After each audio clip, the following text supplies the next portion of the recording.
80 शब्द प्रति minute start.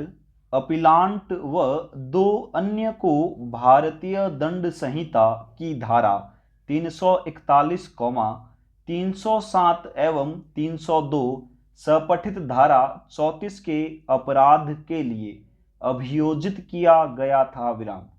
और यह आरोप था कि तारीख 9/7/1989 को साइमन को उन्होंने सड़क पर चलते रोका और साइमन की हत्या की व उपहति कारित की।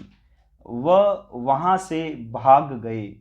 विचारण न्यायालय ने यह पाया कि अपीलांट व अन्य दो अभियुक्त गण के विरुद्ध लगाए गए आरोप स्थापित नहीं हुए और उन्हें दोष मुक्त कर दिया गया विराम।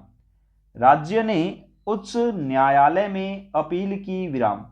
उच्च न्यायालय की खंडपीठ ने दोष मुक्त के आदेश को अपास्त कर दिया और अपीलांट के विरुद्ध दोष सिद्धि अभिलेखित की, लेकिन विचारण न्यायालय द्वारा दिए गए दोष मुक्ति के आदेश, जो अन्य दो अभियुक्तों से संबद्ध था, को नहीं छेड़ा विराम चेंज।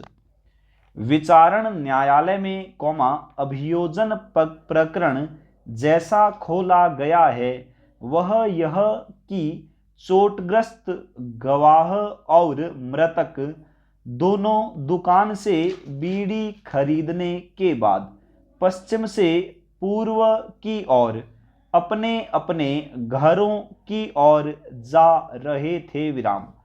तीनों अभियुक्त गण ने गैर कानूनी ढंग से सड़क पर चल रहे मृतक को यह पूछते हुए कि वे ज्यादा बड़ा बनने का नाटक क्यों कर रहे हैं, उनका रास्ता अवरुद्ध किया विराम। ऐसा ज्ञात होता है कि मृतक ने अभियुक्त गण से पूछा कि क्या अन्य लोगों को सड़क पर शांति से चलने के लिए उनसे अनुमति लेनी होगी विराम। इस पर A2 ने हुक्म दिया कि उसे जान से खत्म कर दो विराम। यह सुनकर A1 ने चाकू बाहर निकाला और मृतक के पैर के दाएं भाग पर चाकू घोंप दिया विराम। इस चोट के लगने पर वह पश्चिम की ओर भाग गया। इसके A3 ने A1 से निर्दिष्ट कर कहा कि गवाह को भी जान से खत्म कर दो। अतः अपीलांट ने गवाह की बाईं हथेली पर उसी चाकू को भोंक दिया और दोबारा उसकी गर्दन के बाईं ओर फिर उसी चाकू को भोंका। यद्यपि गवाह वहां से अपने आप को बचाकर पश्चिम की ओर भागता हुआ केरल जंक्शन पहुंचा विराम। रास्ते में उसने मृतक साइमन को पाया, जो नीचे गिरा पड़ा हुआ था, उसके बाद उसने वारदात के बारे में अभियोजन गवाह 2 व 4 को बताया, जो तुरंत घटनास्थल पर पहुंचे।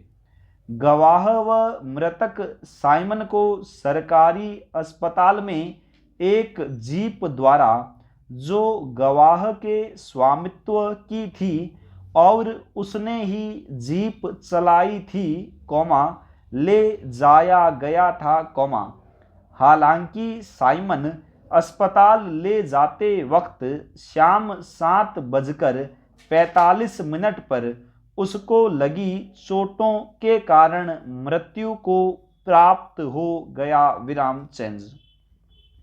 विचारण न्यायालय ने रिकॉर्ड पर उपलब्ध मटेरियल डॉक्टरों के साक्ष्य के माध्यम से, जो ब्रदर्स P2 व P2 द्वारा समर्थित है के आधार पर यह प्रेक्षित किया कि मृतक साइमन और अभियोजन गवाह 1 को तारीख 9/7/1900 को उपहति प्राप्त हुई थी और साइमन की मौत उक्त तथाकथित घटना में आई चोटों के कारण हुई थी। विराम।